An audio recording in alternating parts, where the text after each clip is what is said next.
사실 수없이 많겠지만 그 중에 중요한 두 them을 이야기한다면 저 십자가는 우리가 죄인이라는 사실을 보여줍니다. 그래서 하나님께 나아갈 자격을 우리가 잃었다는 사실을 알려줍니다. 그리고 저 십자가가 보여주는 또 하나의 메시지는 그런데도 우리를 포기하지 못하시는 하나님의 마음.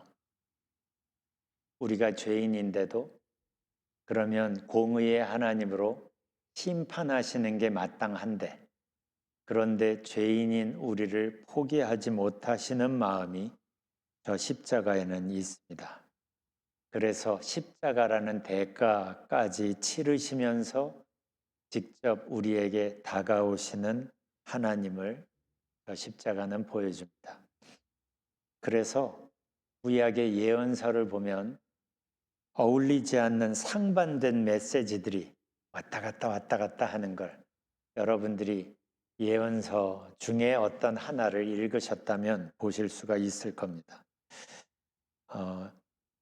이사야서는 이렇게 시작이 됩니다. 하나님께서 이렇게 말씀하세요. 이사야 1장 2절 내가 내 자녀를 키우고 길렀으나 그들이 나를 배반했다. 소도 제 주인을 알고 나귀도 제 주인의 여물통을 알지만 이스라엘은 알지 못하고 내 백성은 깨닫지 못하는구나. 이렇게 이사야서가 시작이 됩니다. 하나님에게서부터 점차 마음이 멀어지는 이스라엘 백성 때문에 마음 아파하시고 안타까워하시는 하나님의 마음을 예언서 여기저기에서 아주 쉽게 볼 수가 있어요. 그런데 그래서 예언서의 하나의 굵은 메시지가 이스라엘 때문에 아파하시는 하나님의 마음, 그래서 그들에게 돌아오라고 부르시고 협박조로 말씀하시고 그래서 심판을 선언하시는 거죠. 예언서가 그런 메시지 때문에 읽기가 두려운 경우가 있어요. 그런데도 그런 하나의 메시지 사이사이에 계속 또 반복되는 또 하나의 메시지가 뭐냐면 그들을 향한 하나님의 마음이 여전하다는 거예요. 그들이 죄인이 되었는데도 불구하고 그들을 포기하지 못하시는 하나님의 마음이 곳곳에 계속 됩니다. 그래서 우리가 잘 아는 이사야 49장 15절에서 하나님이 이렇게 말씀하시죠. 여인이 어찌 그 젖먹는 자식을 잊겠으며 자기 태에서 난 아들을 긍휼히 여기지 않겠느냐.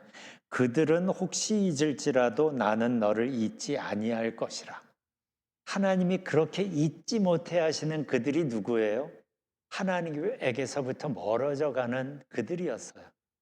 하나님과 맺은 언약에 신실하지 못한 그들이었어요. 죄인이 되어버린 그들이었어요. 그런데도 하나님은 계속 그들을 잊지 아니할 거라고 계속 이야기를 합니다. 그 하나님의 마음을 스바냐는 이렇게 얘기하죠. 스바냐 3장 17절 또 유명하죠. 같이 읽어볼까요? 시작. 주 너의 하나님이 너와 함께 계신다. 구원을 베푸실 전능하신 하나님이시다. 너를 보고서 기뻐하고 반기시고 너를 사랑으로 새롭게 해주시고 너를 보고서 노래하며 기뻐하실 것이다 합니다. 저 배경을 보면 참 마음 아프죠. 얼마 후에 이스라엘이 망합니다. 그러니까 하나님이 계속 돌아오라고 부르시는데도 이스라엘은 돌아오지를 않는 거예요. 그래서 그들의 멸망이 사실 얼마 남지도 않았습니다. 그런데도 여전히 그들에게 저렇게 말씀하시는 거예요. 저렇게 말씀하시는 근거가 있죠. 이제 그들이 멸망을 얼마 앞두고 있지만 그렇지만 하나님이 그들을 포기하지 않으시고 그들을 위해서 하나님이 메시아 계획을 세우셨거든요. 그래서 메시아를 통하여 그들에게 다시 다가가시고, 그래서 그들이 하나님을 다시 만날 것이고, 그들을 하나님 앞으로 다시 올 그들을 보면서 기뻐하실 것을 내다보시는 거예요. 사실은 지금은 하나도 기뻐하실 상황이 아닌데도 하나님은 메시아 십자가를 통하여 그들을 바라보고 그들을 기뻐하십니다. 이게 성경이 보여주는 하나님이에요. 그러니까 성경을 보면 하나님은 죄를 아주 미워하시죠. 하나님의 대표적인 속성 중에 하나가 공의의 하나님이잖아요. 공의의 하나님이라는 건 하나님은 공의, 정의를 기뻐하신다는 뜻만이 아니라 정의가 정의되게 유지시키시는 분이라는 거예요. 정의가 정의로 살아있도록 하시는 분이 하나님이세요. 그래서 심판자이신 거예요. 그런데도 불구하고 지금 공의의 하나님으로 심판하셔야 되는데 심판의 대상인 우리가 죄인이 되어버려서 하나님 마음이 아주 복잡해지셨어요. 심플하게 공의의 하나님으로 죄인을 심판하면 깔끔합니다. 누가 뭐라고 컴플레인할 것도 없죠. 그런데 하나님은 그게 안 되시는 거예요, 지금. 그래서 고민이신 거죠. 하나님께서 너무나 사랑하시는 우리가 죄인이 되어버렸기 때문에 그런 우리를 하나님은 포기가 안 되시기 때문에 그래서 계속 우리를 부르시는 거죠. 심판을 미루시고 계속 우리를 부르시는 거예요. 전에도 제가 설교 때 몇 번 소개를 했는데 에스겔 18장에 보면 하나님께서 당신의 속을 아예 이렇게 까뒤집어서 보여주시는 장면이 나와요. 에스겔 18장 23절에 보면 처음부터 이렇게 말씀하시죠. 아주 분명하게 나 주 하나님의 말이다. 그러면서 말씀하십니다. 악인이 죽는 것을 내가 조금이라도 기뻐하겠느냐? 오히려 악인이 자신의 모든 길에서 돌이켜서 사는 것을 내가 참으로 기뻐하지 않겠느냐?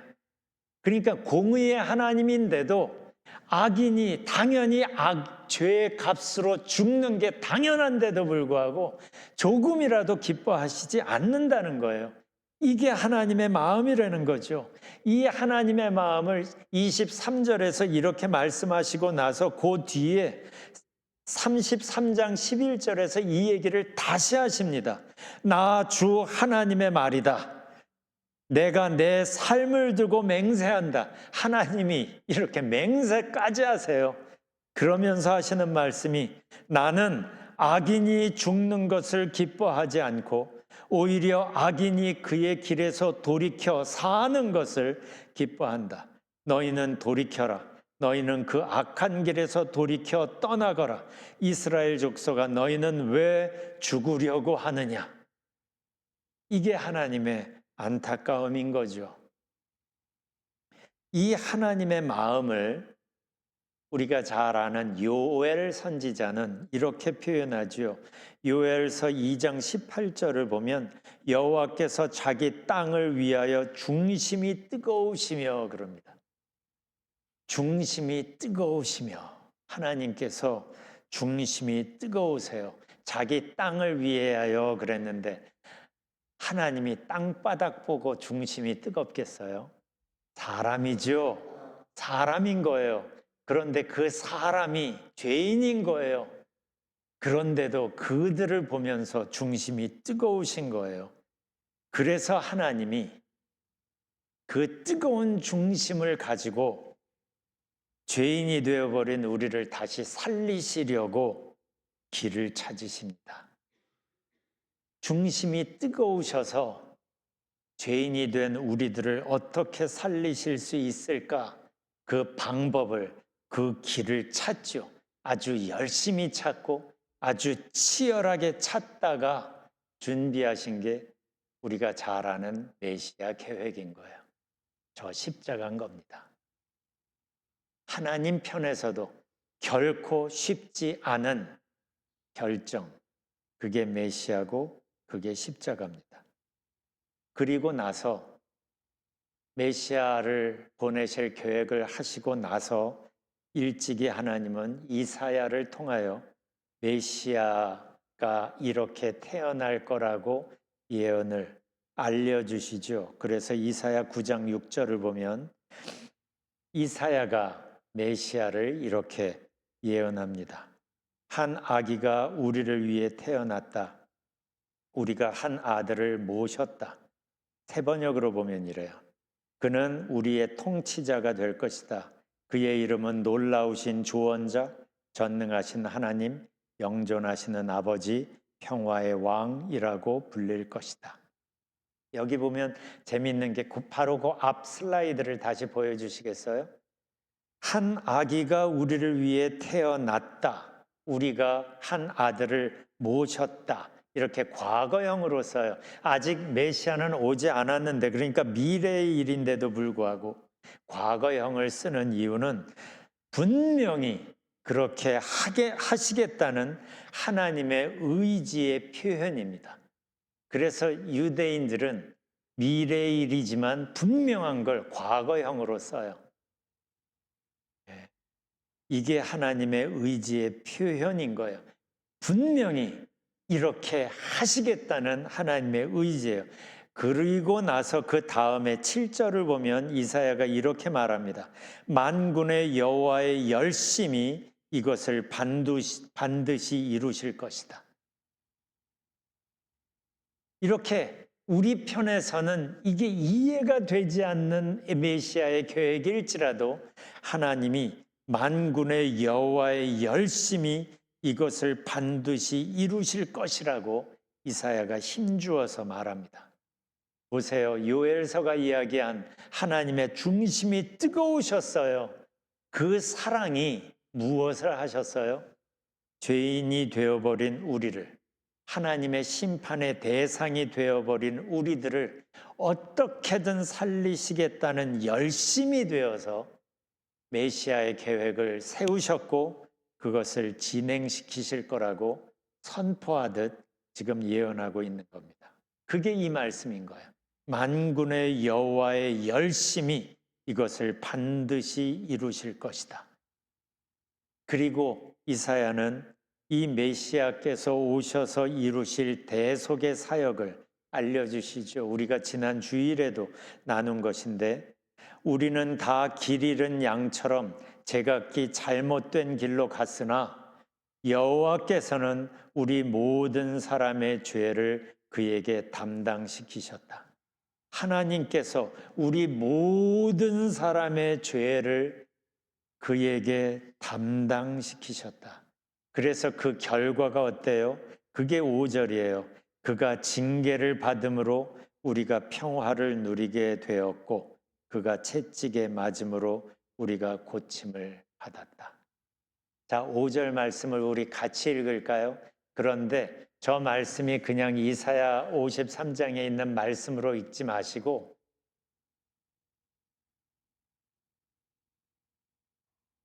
나에게 예수님 때문에 내가 저렇게 되었구나. 나의 고백으로 같이 읽어보겠습니다. 시작. 그가 징계를 받음으로 우리가 평화를 누리게 되었고 그가 채찍에 맞음으로 우리가 고침을 받았다. 다시 읽어보죠. 저기에 그가 할 때는 예수님이 이렇게 하시고 우리가 할 땐 여러분 이름을 넣어서 해보세요. 예수님이를 넣고 우리의 여러분의 이름을 넣어서 같이 읽어봅시다. 시작. 예수님이 징계를 받음으로 조현준이 평화를 누리게 되었고 예수님이 채찍에 맞음으로 조현준이 고침을 받았다. 아멘. 아멘.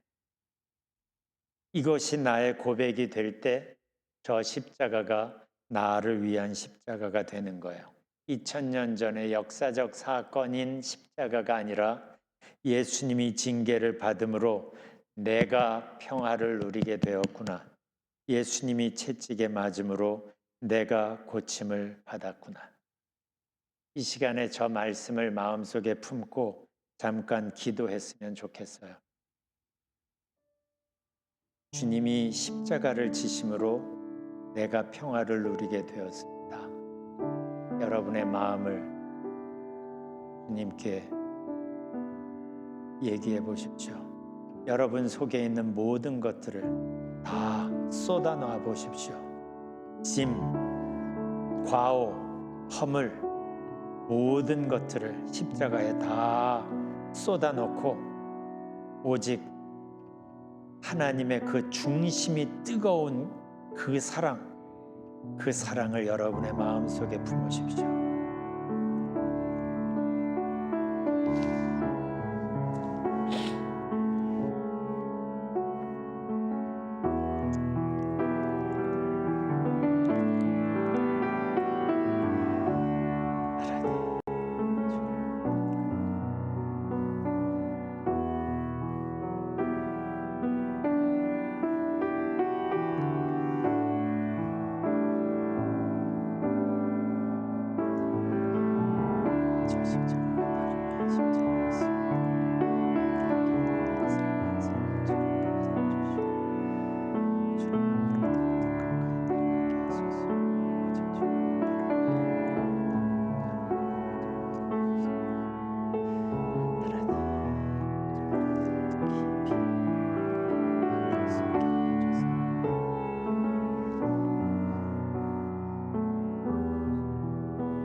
하나님, 우리가 잘 아는 십자가입니다.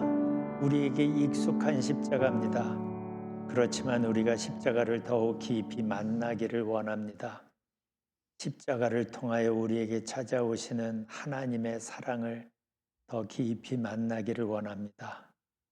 이미 죄인이 되어버린 우리 때문에 그러나 하나님은 중심까지 뜨거워지시며 그래서 우리를 살리시기 위하여 십자가까지 계획하시며 우리에게 다시 찾아오십니다. 저 십자가를 통하여 하나님의 마음을 더 깊이 경험하게 하옵소서. 예수님 이름으로 기도합니다. 아멘. 찬송 부르겠습니다. 251장. 이게요. 설교가 다 끝난 게 아니라 이따 조금 더 있을 거랍니다. 오늘은 보통 주일 예배하고 순서가 좀 달라요. 말씀도 좀 나누고 또 찬송도 하고 또 그럴 겁니다. 자, 251장 1절 2절 부르겠습니다.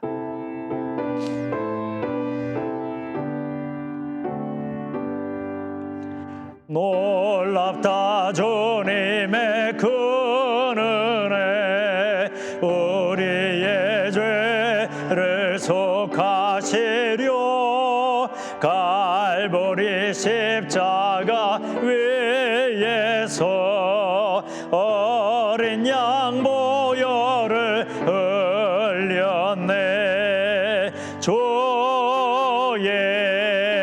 은혜 우리의 죄를 다 씻었네. 주의 은혜 우리의 죄를 다 씻었네. 아멘. 죄악은 성남 파도같이 우리 영혼을 위협하나 헤아릴 수 없는 주의 십자가에서 보이셨네. 주의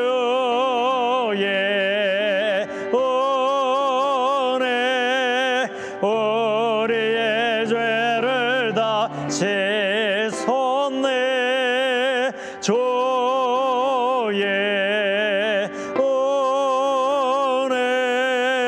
우리의 죄를 다 씻었네.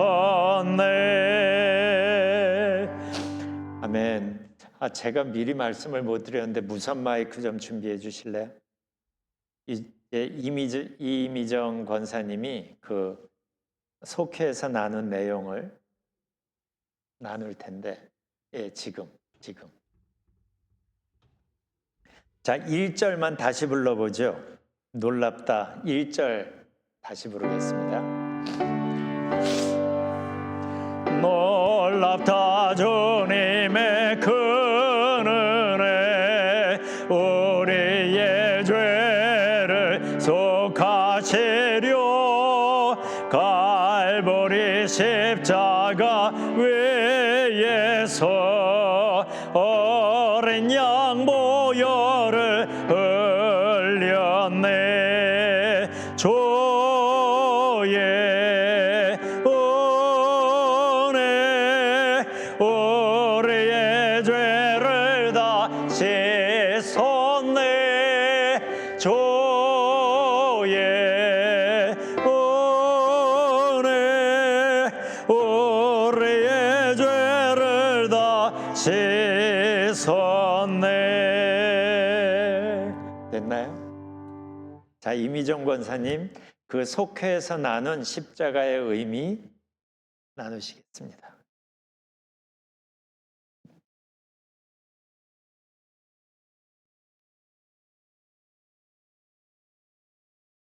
할렐루야. 아멘. 저희 육속에서 저에게 함께 나에게 십자가는 어떤 의미인지 서로 나눠봤습니다. 저는 먼저 잠시 사는 세상의 것보다 더 영원한 것을 주시려는 하나님의 고귀한 보혈의 능력이라고 생각합니다. 그리고 내가 깨달은 혹은 내가 경험한 십자가의 은혜는 무엇인가 할 때 첫째, 이 땅에 사는 동안도 천국을 누리며 또한 영원한 초소를 마련하여 주신 하나님, 그 뜻을 알게 되었고요. 두 번째, 사는 동안과 죽음 이후에도 충분한 가치를 누릴 수 있는 그 어떤 것과도 비교할 수 없는 보배로운 희생을 배웠습니다.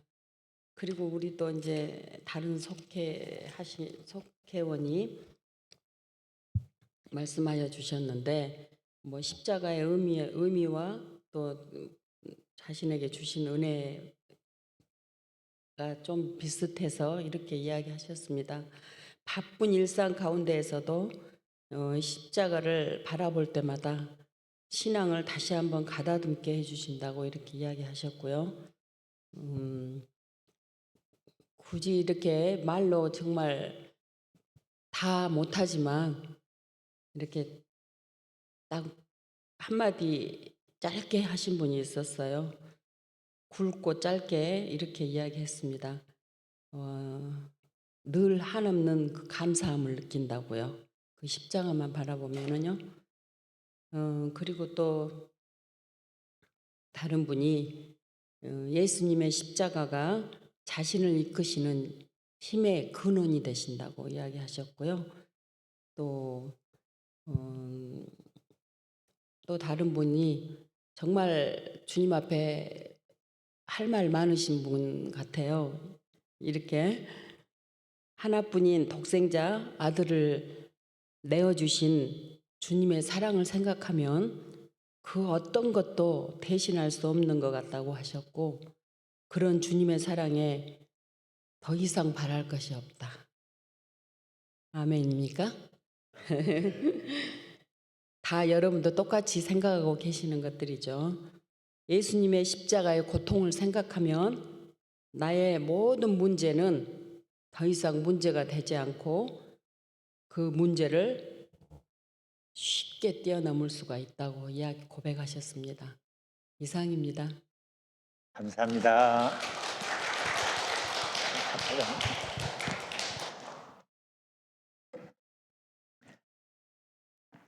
대표로 육속이 나누었지만 각 속회에서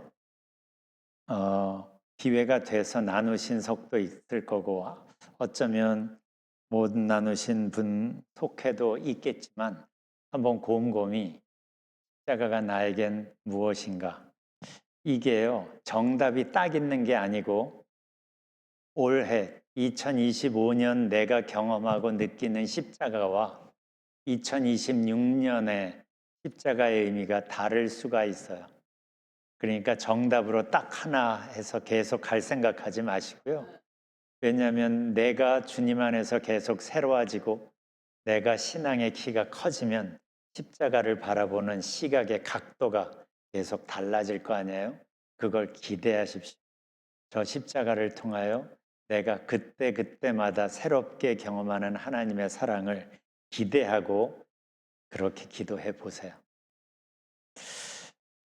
두 번째 메시지를 나누려고 합니다. 두 번째가 끝입니다. 너무 힘들어하지 마시고요.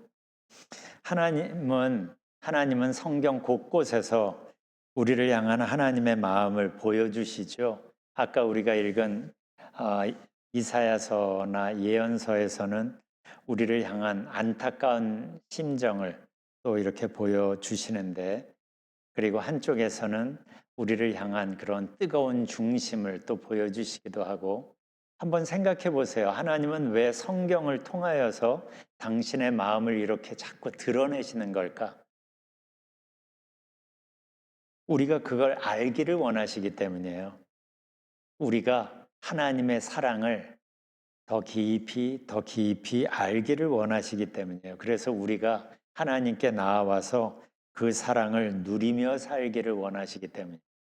하나님의 사랑이 구약적인 표현으로 말하면 그게 축복이에요. 하나님의 축복을 시냇가에 심겨진 나무처럼 그때그때마다 하나님의 공급을 하나님의 축복을 받으면서 살아가기를 원하시기 때문이죠. 그러니까 하나님의 사랑을 알고 하나님의 마음을 우리가 느끼고 하나님과 연결되어서 그때그때마다 하나님의 공급을 받으며 함께 살아가는 걸 원하시기 때문입니다. 하나님은 성경이 보여주는 하나님의 어떤 이미지가 크고 위대하신 하나님이죠. Great and awesome God. 성경이 보여주는 만군의 여호와 하나님, 승리의 하나님, 막 이런 거 맞습니다. 크고 위대하신 하나님이 맞는데, 그런데 성경을 통하여서 하나님이 우리에게 당신의 마음을 보여주시고 우리에게 가까이 오시면서 하나님이 정말 원하시는 게 뭔지를 우리에게 알려주시는데 그게 뭐냐 하면 크고 위대하신 하나님이 맞는데 그 하나님이 우리에게 가까이 다가오셔서 우리와 동행하시는 걸 기뻐하십니다. 이건 신약에서만 이렇게 된 게 아니라 구약에서도요. 출애굽기를 쭉 읽어보세요. 출애굽기에서 하나님이 이스라엘을 출애굽시키고 광야를 지나고 19장부터 언약을 맺잖아요. 그리고 언약을 맺으면서 그들에게 언약 그 조항들을 쭉 알려주시잖아요. 그러면서 거기에 하나님이 이스라엘과 언약을 맺으신 이유를 밝힙니다. 그게 하나님이 그들과 함께하기 위하여.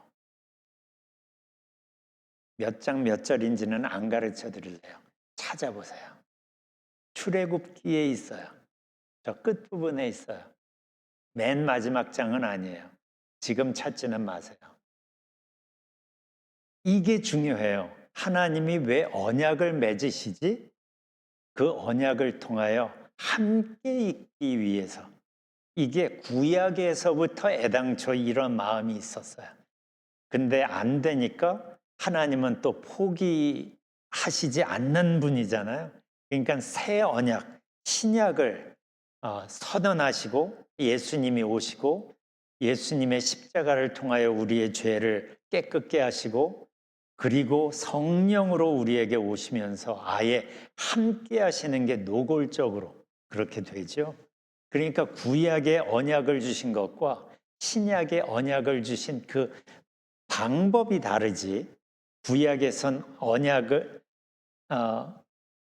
율법을 지킴으로 하나님과 연결되는 체계고, 신약에서는 예수님을 믿음으로 하나님과 연결되는 체계고, 이 방법만 다르지 그 의도와 그 하나님의 성품이 고스란히 구약이고 신약이고 다 있습니다. 그래서 우리가 신약 백성인데도 불구하고 구약을 버리지 않는 이유가 거기에 하나님의 마음이 있고 하나님의 의도가 고스란히 담겨 있기 때문이에요. 하나님은 크고 위대하신 하나님이 맞지만 구약에서나 신약에서나 하나님이 우리에게 원하시는 건 우리에게 가까이 오셔서 함께 하시는 분, 함께 하시며 우리가 하나님 때문에 행복하고 하나님이 또한 우리 때문에 행복한 그 동행의 삶을 살고 싶어서 그걸 이루기 위한 첫 단추가 십자가인 거죠. 그래서 예수님께서 우리에게 복음서를 보면 우리에게 하나님을 소개하는데 아바라고 소개를 하죠. 아바, 아버지. 그거는 누가복음에 있는데 아바가 아버지란 뜻이야 이렇게 번역을 한 거지. 예수님이 아바 아버지 이렇게 불렀던 얘기는 아니에요. 대신 하나님을 아바라고 불렀다는 거죠. 그게 무슨 뜻인지는 들어서 다들 아시죠? 영어로 보면 father라는 뜻이 아니라 daddy라는 뜻이라고. 아버지라는 뜻보다 아빠라는 뜻에 더 가깝다고 들으셨을 겁니다. 이게 예수님이 우리에게 소개해 주는 하나님의 이미지인 거예요. 그래서 바울이 갈라디아 4장 6절에서 이렇게 말을 합니다. 여러분은 자녀이므로 하나님의 자녀이므로 하나님께서 그 아들의 영, 성령이죠. 그 아들의 영을 우리의 마음에 보내주셔서 우리가 하나님을 아빠, 새 번역으로는 저렇게 번역을 해서 아예 아빠, 아버지라고 부를 수 있게 하셨습니다. 그러니까 하나님이 우리에게 다가오시는 건 아빠가 되고 싶어서예요. 하나님은 이런 느낌으로 우리에게 다가오시고 이렇게 우리와 함께 하고 싶으신 거예요. 그러니까 하나님이 크고 전능하신 하나님이 맞아요. 스틸 맞지만 그러나 그분이 우리에게 다가오셔서 아빠가 되고 싶어 하시는 거예요. 그리고 그 하나님은 바로 그 사랑으로 이 세상 모든 사람들을 품고 싶어 하시는 거예요. 왜냐하면 예수님의 대속의 십자가는 이 세상 모든 사람을 품기에 넉넉하기 때문이죠. 그래서 먼저 하나님을 만난 우리들이 대사가 되어서 그리스도의 대사가 되어서 하나님과 우리 사이에 다리 역할을 해서 우리를 통하여 우리 주변 사람들이 하나님을 알게, 하나님의 축복을 알고 하나님의 영생을 알게. 이것은 신약에 있는 개념이 아니죠. 그래서 이사야 45장에서부터 하나님은 이 말씀을 하십니다. 땅의 모든 끝이여 내게로 돌이켜 구원을 받으라. 나는 하나님이라 다른 이가 없느니라. 이사야 45장에도 하나님은 이스라엘의 하나님이 사실은 아니었던 거예요. 우리가 전에도 얘기했죠. 이스라엘을 부르셔서 이스라엘을 제사장 나라로 삼으셔서 이스라엘을 통하여 모든 세상을 품기를 원하셨다는 것. 사실은 그게 제대로 워킹이 되지는 않았지만 이사야 45장에서 땅의 모든 끝이여라고 부르고 있습니다. 이게 하나님의 의도인 거예요. 그래서 우리가 전에도 나눴었죠. 이사야 55장에서 이렇게 우리를 부르십니다. 너희 모든 목마른 사람들아 어서 물러나오너라. 돈이 없는 사람도 오너라. 여기서 부르시는 대상을 보세요. 이스라엘 사람만이 아니에요. 그래서 너희 모든 사람들아 하시면서 부르신 거예요. 너희 모든 사람들아. 어떤 자격이 있는 사람들만이 아니에요. 그러니까 돈이 없는 사람들도 오너라 라고 말씀하시는 거예요. 그리고 말씀하십니다. 너희는 와서 사서 먹되 돈도 내지 말고 값도 지불하지 말고 포도주와 젖을 사거라. 우리에게 뭐가 필요한지 하나님이 아십니다. 우리에게 필요한 모든 것을 하나님께서 갖고 계십니다. 우리의 진정한 만족을 위하여 하나님은 기꺼이 공급하실 준비가 되신 거예요. 그래서 부르시는 거예요. 너희 모든 목마른 사람들아 오라고, 오라고, 오라고. 그런데 여기 흥미로운 표현이 있죠. 모든 목마른 사람들을 부르시고 돈 없는 사람도 부르시고, 그래서 돈도 내지 말고 값도 지불하지 말라고 하시면서, 그런데 사라라는 표현을 하세요. 너희는 와서 사서 먹되라 그러고, 돈도 내지 말고 값도 지불하지 말라고 하시면서 포도주와 젖을 사라고 말씀을 하십니다. 이게 무슨 뜻일까요? 하나님의 사랑을 우리가 받는 데는 어떤 대가를 지불할 필요는 없습니다. 그런데도 사라라는 표현을 쓰신 이유는 하나님의 사랑에 대한 나의 반응, 하나님께 나오겠다는 나의 선택이 여전히 필요하고 중요하기 때문이에요. 그 선택 속에 나의 믿음이 담겨 있기 때문입니다. 요한복음 3장 16절, 우리가 잘 아는 말씀에도 예수님이 영생을 말씀하시면서도 똑같은 말씀을 하세요. 영생을 얻는 데는 대가가 요구되지 않습니다. 그러니까 누구든지 주를 믿는 자마다 영생을 얻지요. 돈 없어도 되는 거예요. 어떤 자격이 필요 없는 거예요. 그런데 여전히 요구되는 것이 하나 있죠. 그게 믿음인 거예요. 믿음으로 예수님께 나오는 선택을 할 때 그 사람이 영생을 경험합니다. 그래서 이사야서에서는 사라라는 표현을 굳이 하시는 거예요. 조건이 필요 없는데, 우리가 뭔가를 지불하고 사는 게 아닌데도 불구하고 사라고 표현하시는 이유는 우리가 주님께 나아오는 믿음이, 결단이 필요하기 때문이에요. 그렇다면 생각해 보세요. 나는 영생을 아는 사람인가? 아니면 영생을 누리는 사람인가? 이거는 사라라고 표현이 된 요한복음 3장 16절의 그 표현으로 말하면 그 믿음을 내가 사용하였는가, 사용하지 않고 그냥 알고만 있는가의 갭이 여기에 있는 겁니다. 누구든지 예수님을 아는 사람이 영생을 얻는 게 아니라 누구든지 예수님을 믿는 사람이 영생을 얻거든요. 그런데 아는 수준에서 계속 교회만 다니는 사람이 있지요. 그걸 어떻게 알아요? 내가 영생을 알고만 있는지, 영생을 누리며 사는지를 보면 내가 어느 쪽에 서 있는지를 알잖아요. 우리는 살펴볼 필요가 있어요. 그래서 굳이 사라라는 표현을 하시는 거고, 예수님은 믿음을 얘기하고 계시는 겁니다. 마태복음 11장에서는 이렇게 말씀하시죠. 수고하고 무거운 짐진 자들아 다 내게로 오라. 내가 너희를 쉬게 하리라. 다 내게로 오라고 얘기합니다. 누구에게나 열린 거죠. 그렇지만 실제로 예수님께 나오는 사람만 그 쉼을 경험합니다. 그렇다면 생각해 보세요. 나는 예수님이 말씀하시는 그 쉼에 대하여 알고만 있나? 아니면 그 쉼을 누리며 살고 있나? 십자가도 마찬가지입니다. 나는 예수님의 십자가를 아는 사람인가?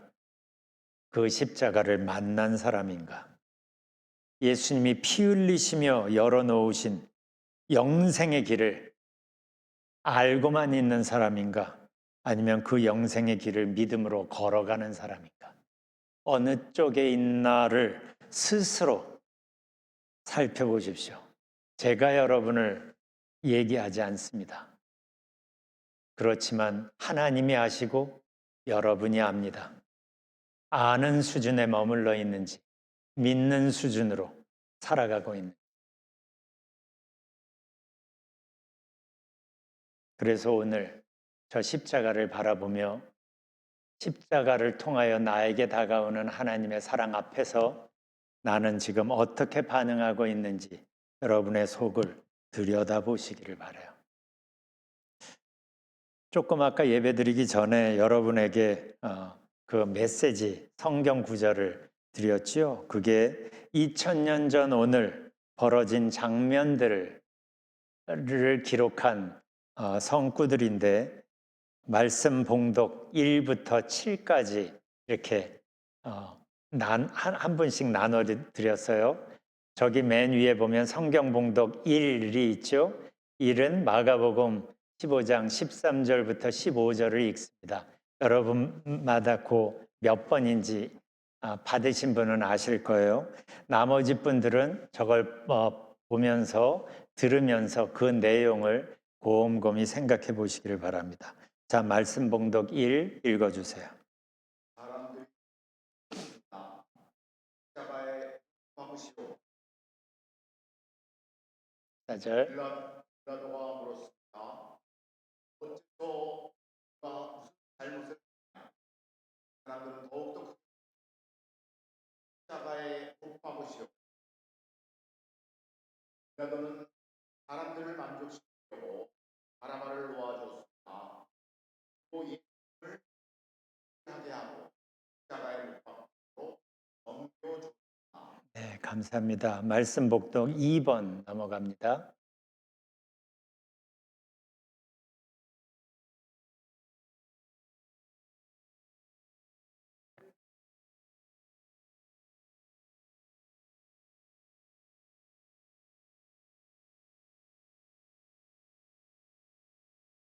감사합니다. 말씀 봉독 3.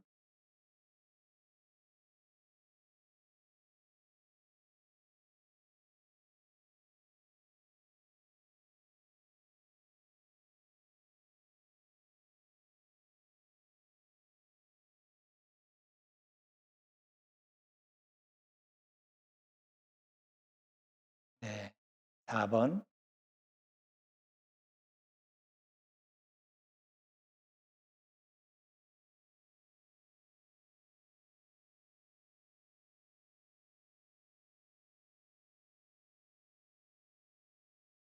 5번.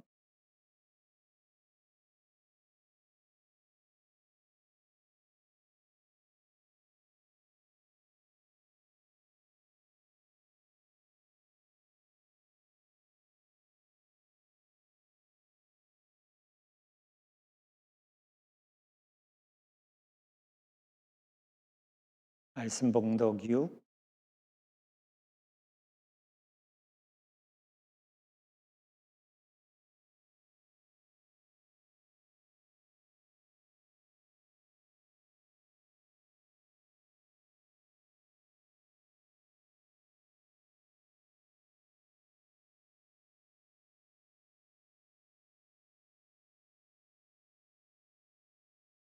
네.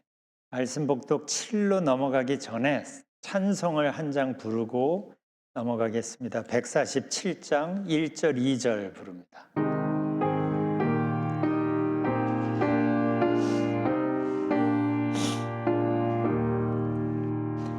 거기 너희 있었는가 그때에 주가 그 십자가에 달릴 때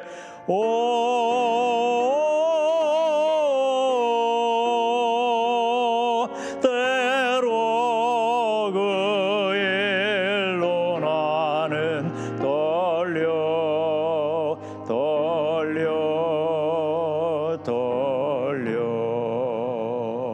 거기 너 있었는가 그때에 2절 거기 너 있었는가 그때에 주님 그 나무 위에 달릴 때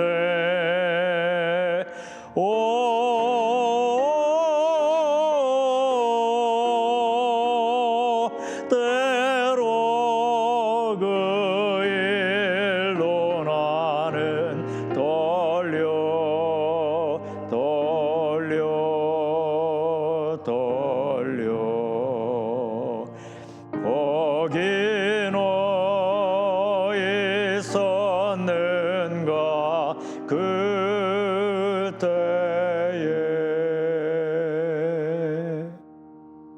아멘. 말씀 봉독 7번입니다.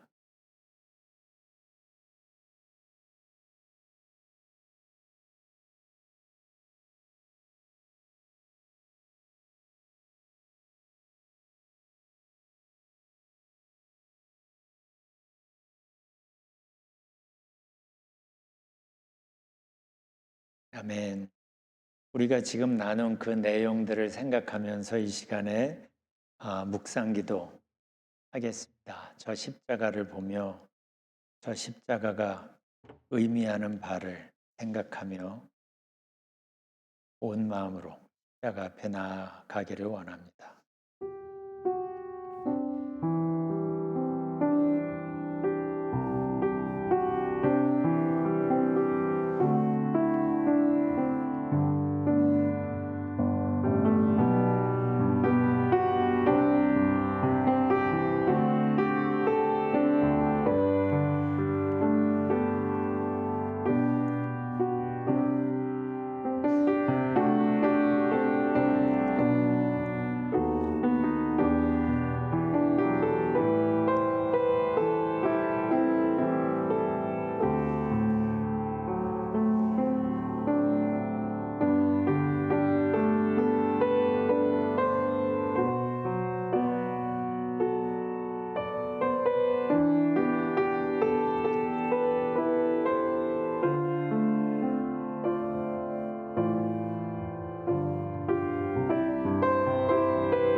저 십자가의 사랑을 받는 우리들로서 어떻게 살아가야 할까 깊이 생각하며 오늘 이 밤을 그리고 내일을 보내셨으면 좋겠어요. 오늘 이 예배의 마지막 찬양으로 내가 그리스도와 함께 십자가에 못 박혔나니 이 가사 갈라디아서 2장 20절 말씀이죠.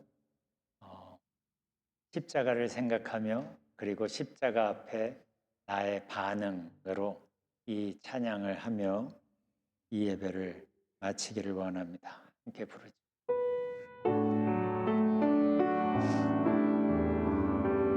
내가 그리스도와 함께 내가 그리스도와 함께 십자가에 못 박혔나니 그런즉 이제 내가 산 것 아니요 오직 내 안에 예수께서 사신 것이라 이제 내가 육체가 온데 사는 것은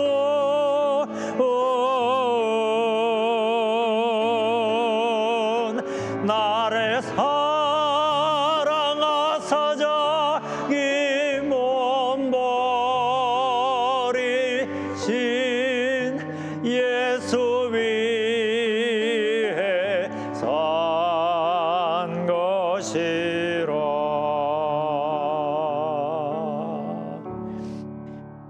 아멘. 축도합니다.